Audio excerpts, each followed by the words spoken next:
I'm tired of playing my favorite tabletop RPGs as one of the old boring races. I don't want those generic, store-brand backstories. I want to roll a character with a bit more character. Well, Roll for Combat is here to help with their incredible new book, Battle Zoo Ancestry's Classic Creatures, which gives you the power to create the character of your dreams. Dig into 12 unique playable monster races in this beautifully printed, massive, hard-cover book filled with in-depth descriptions, abilities, lore, and more. Send that dusty old dwarf right back to the mines and live out your isekai fantasy by becoming an actual intelligent weapon that you wield yourself. Or you could let a friend grab you instead. Teamwork. Put that elf back on the shelf and become a sentient dungeon, complete with traps, treasures, and a living avatar. You could even put an end to the age of man and become a shape-shifting mimic. You know, those things that gave you trust issues ever since you were eaten by one in Dark Souls? Ooh, that could be you. Click the link below or head on over to battlezoo.com to secure your copy of Battle Zoo Ancestry's Classic Creatures today and become the life of your adventuring party. Hey everyone, Stephen Glicker here from Roll from Combat, and I'm doing a special late night session because it looks like Hasbro released their earnings, and I kind of forgot about it today because I've been really busy finishing up Battle Zoo Eldamon, which is coming out any day now. If you ever wanted to play Pokemon in Pathfinder or D&D, or wanted to play an Elemental Avatar, well, we got Battle Zoo Eldamon, which I've been working on for 3 years now, and it is finally coming out in like 2 weeks or 1 week, depending how far I get. Anyhow, let's look at the earnings. The earnings were, wow, I thought they were going to be bad. They are, they're atrocious, actually. I don't even know if they're going to stay in business. All right, let's look into this. So Hasbro reports 20% revenue drop, issues a downbeat 2024 outlook, and I'm going to try to put all this in simple English for people. Basically, yeah, they lost 20% of revenue from last year, and they're saying they're going to do terrible this year in 2024.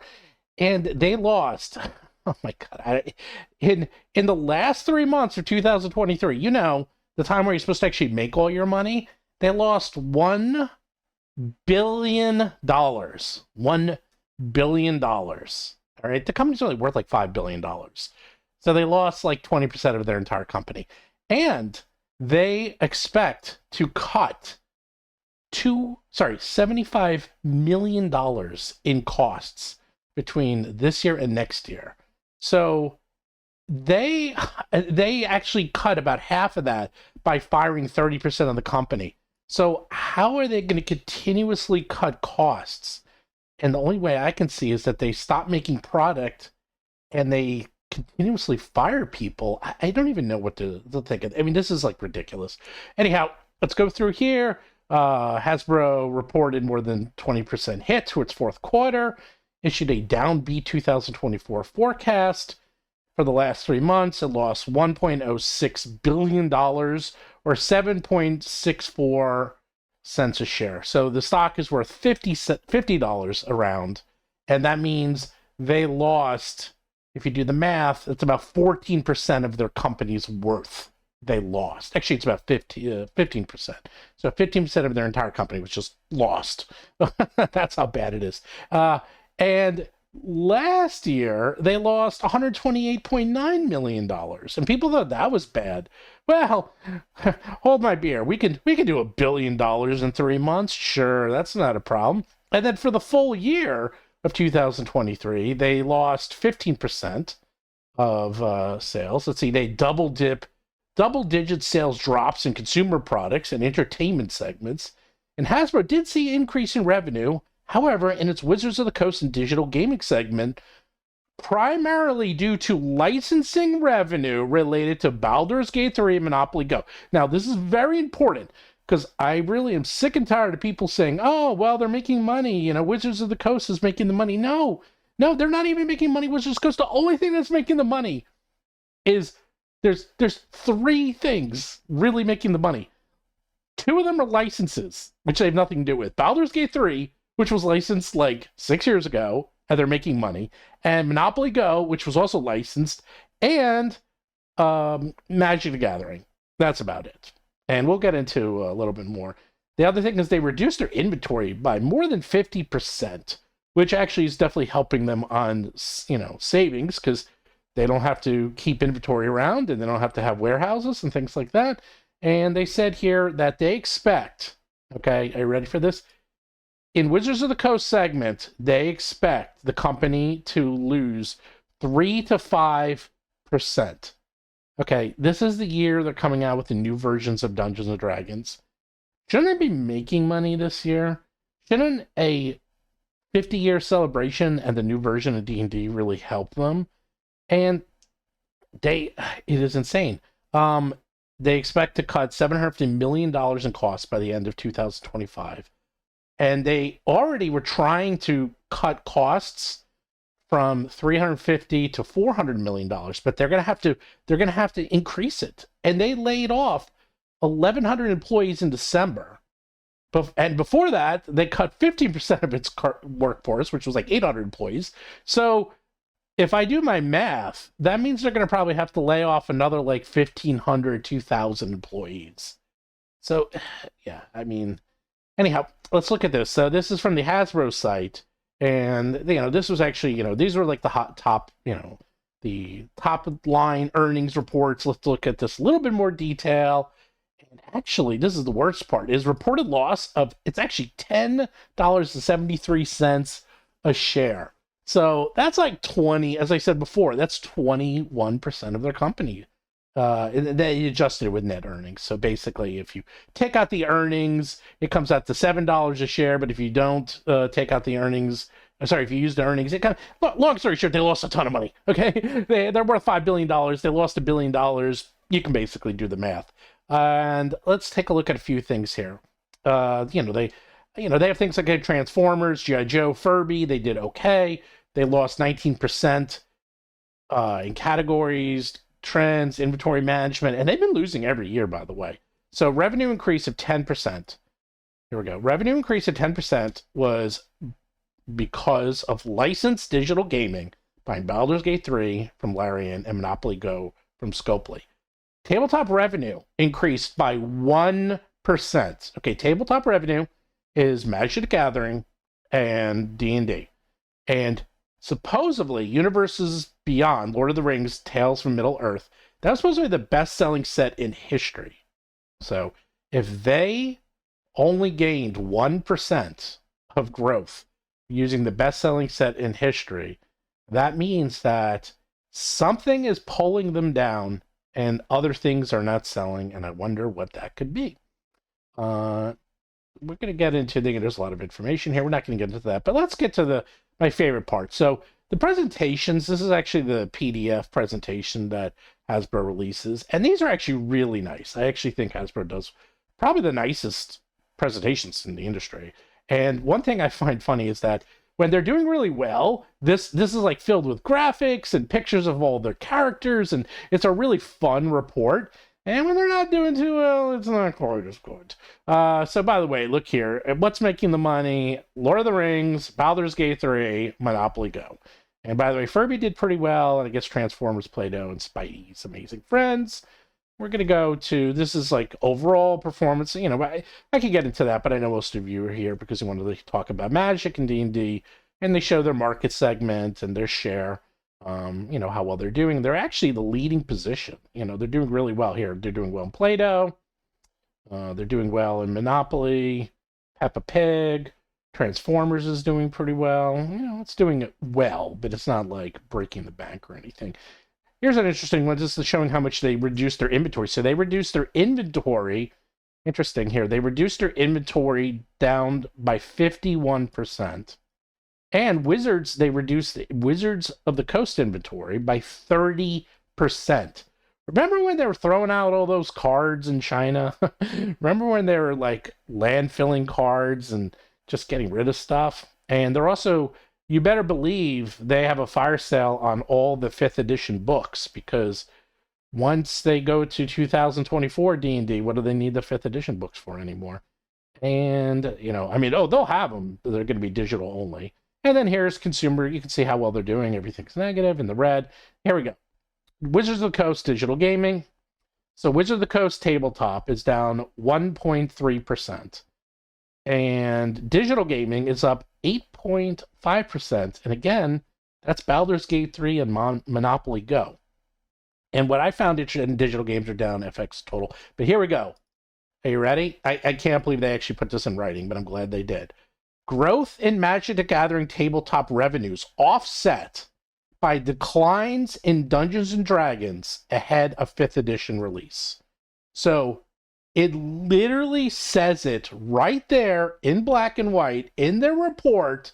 So no one could ever say that they didn't say this, is that D&D is down. It says right here, revenues offset by declines in D&D ahead of 5th edition release. Now, none of this was unexpected, okay? Whenever you announce a new version of a tabletop game, whether it's D&D or Pathfinder or Starfinder or anything, sales fall off a cliff because no one wants to buy the lame duck version. It just happens. So this is not unexpected. What is unexpected is, where's the pomp and circumstance? Where is all the promotion for D&D 2024? Where is, like, I would think by now we would be all psyched that they would be doing everything in their power to really pump this up. But they're not. I mean, I don't know what is going on. I mean, I guess they really, I don't know. I guess they really hope that they're going to get rid of all their inventory. I mean, you can see they're on their way. Okay, they're trying to get rid of their inventory. They're going to go digital. You know, they are printing books this year, but it's really only 6 books, I think, are coming out this year. And they are probably going to be trying to go more and more to digital because it's a big way to make money and save money. And let's see what else. Operating cash flow. Now, this is actually kind of surprised that they actually have $726 million in the coffers, which they really need, but here it says a capital improvement because they did by inventory reduction. But here we go. They have to pay out. They paid out $388 million in dividends last year. They're going to have to pay that again this year. So half of this money is going to go to dividends, and they also have debt. You see here, they paid off $506 million in debt. They have to pay interest on their debt every single day. So this is basically cut in half, and then you can cut in another third just from interest. So their operating cash flow is really dangerous. They're going to have to really start cutting more costs. And I know there was that fake story that came out a few weeks ago, and everyone's like, oh, you fell for it. You fell for your own news that you psyoped everyone, Steve, where you said, oh, you know, there's no way that Hasbro's ever going to sell any of their games as licenses to anyone else. Yeah, we'll see. We'll see how long they go before they have to start making money. And they really are running out of things because you can only fire so many people and you can only make so many products. And the only other thing they have left to do is to start selling properties. Now, I'm not saying they're going to sell them outright, okay? I'm not saying that. But they can license them, okay? And people are like, oh, they're never going to license them. Yeah, they did. It's called literally digital gaming licenses, okay? They already do it. They licensed Monopoly. They licensed D&D. You better believe they are going to license their properties, okay? It's going to happen. And it's not the end of the world. It is the cost of doing business, and it's a way for them to make money. It is going to happen. See what else we have here. It's just a lot of bad stuff. I won't get into all the nitty-gritty here, but long story short, they lost. Let's see, actually, we can see their debt here. Okay. I'm curious about this. So, long term, okay, so they have $500 million. They did reduce their debt. Actually, this is good. This actually is good. They went from $3.7 billion down to $2.9 billion. That actually will help them out a lot. Depreciation, program spend, dividends, so here we go, $388 million. They pay $385 million. So they're probably going to have to pay, it's a 70 cents per share. So next dividend is going to be on May 15th. So that's when they're going to be paying their next dividend. So this will probably be about $91 million or so. Cash flow. So this is their operating cash flow. That's their net cash. So, they're doing okay. Accounts receivable. So it looks like they're bringing in $1 billion last year. So, but they're going to be down this year. They're going to have less. They're going to make less than $1 billion this year. So, oof. Yeah. It's just a D&D franchise brands include D&D, Hasbro Gaming, Magic the Gathering, Nerf, Peppa Pig. I'm not going to get into this. The ones that really hurt them, if you want to take a look at this, and if I'm really in the weeds here, just bear with me. There was one number I saw which I couldn't believe. Let's just find it. Is entertainment. Here we go. Entertainment segment. They lost 31% because of lower TV film revenue and the actors and writers strike, which really hurt them. Operating lost. Okay, look at this. This one is brutal. They lost one. I like how they write it in million. They lost $1,912 million, aka $1.912 billion they lost last year, as opposed to an operating profit of $23 million. So in 2023, they gained $23 million. Last year, they lost $1.9 billion in entertainment. And that is partially because of the one film brand and a few other things, but yeah, it's really bad. And in fact, the only thing, let's see, revenue declined 29%. The only thing that grew was Wizards of the Coast, digital gaming, 7%. And if it wasn't for Baldur's Gate and Monopoly Go, that probably would have been zero. It would have been, I don't know if it would have been a loss, but it probably would have been zero. And they would have had every single segment of their company would have had down growth. So, this is bad. So what does this all mean after you take a look at this? Well, they lost $1 billion in 3 months. They plan to reduce costs by $750 million by the end of next year. And they're going to get leaner and have less brands. They actually have this mantra where it's called guided by our strategy of fewer, bigger, better, which means that they're going to do less is more. What does that mean? Well, I think they themselves, Hasbro, is going to look at whatever they have that's not making money for them or losing money for them, and they're going to go and try to license those to partners and have them make whatever. And I mean anything. It could be action figures, it could be board games, it can be electronic games. It doesn't have to be D&D, it could be anything, Maybe they don't want to be doing the Transformers anymore. Maybe they're just going to get out of that altogether and just license that out to another company, and they'll just get a cut. And this is very common, okay? They can become basically a licensed IP holder because they have really good brands, and they own those brands outright. So they either need to sell them themselves, which isn't working, or they need to start licensing these brands to someone else. And yeah, they'll make less money, but it'll be easy money, and it's guaranteed money. Because then they can, I don't know, I'm just making up numbers. Say they have, totally making this up, say they have 100 people working on making a line of Transformers toys, and that line is barely making them any money. Plus, they have to pay those people's salaries, and they have to pay their benefits. So instead, they say, you know what? Let's find another company, and we'll sell the license to them for that same line, and then we can fire all those people. And the savings of firing those people will probably offset whatever loss of revenue they might have by licensing it out and making less money. Now, this is not that big a deal, okay? People are freaking out when this news came out that D&D was looking to sell the license for their digital properties, and everyone freaked out, thinking, oh, they'll never do this. And even Hasbro came out and said, oh, we're not looking to do this. Yeah, they're looking to do this. Oh, my camera's going crazy. Ah! So what does this mean, in my opinion? Well, this means that they are bleeding money. They're going to license out properties. The D&D 2024 launch, I think, is going to be a lot smaller than we expect. I believe that they are going to go all in on digital in ways that even we haven't anticipated.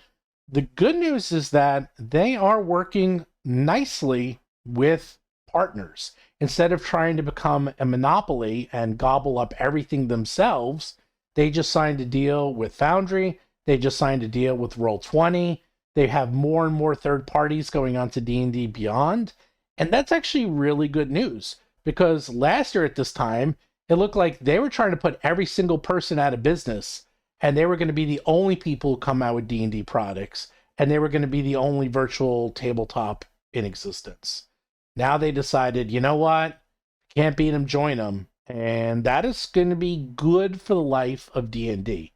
And I think D&D is going to be fine.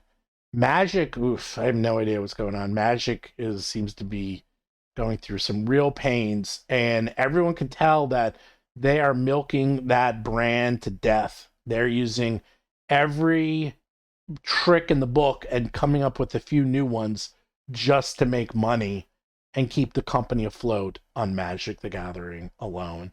And as for their other properties, I didn't go through this, but they're all down. And this is like the third year in a row that they've been down. So they just keep going lower and lower and lower. I've gone through this in the past with the reasons for this. One of the reasons is kids don't play with toys as much. I know people say, that's not true. That's not true, Steve. My kids play with toys all the time. Really? Well, if that's not true, then why are toy sales down 3 years in a row across the entire industry? So they are down. Simple as that. Okay. The people and kids play with iPads and iPhones. It's just the fact of life. I hate to say it, but it's true. The other thing is that they know that inventory management, and you can see they saved like $350 million just in inventory management, is a real problem. And because there's no more toy stores and there's nowhere to really get toys and kids aren't playing with toys, it's time to become a digital company, baby. And they're going to be moving more and more to digital. I mean, Monopoly Go, they keep mentioning it. They mention Monopoly Go in every single earnings report.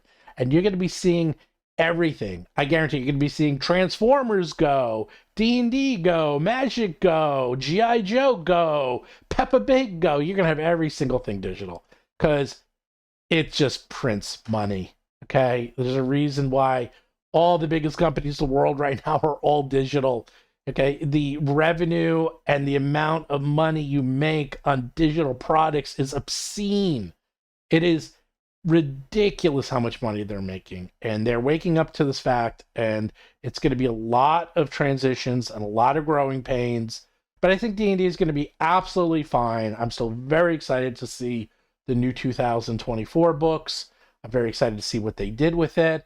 A little bit because they hired so many people from Paizo, and I love Pathfinder 2nd Edition so much, and I can see the influence that the Pathfinder and Paizo people have on the product, that I'm very excited to see kind of how they sort of Pathfinder D&D, and I think that's a good direction for them to go. And in fact, Vanessa Hoskins was just hired as well, and she was on my podcast, and she worked with me for years, and now I can't even use her anymore because she can't do anything outside of wotc, which is annoying.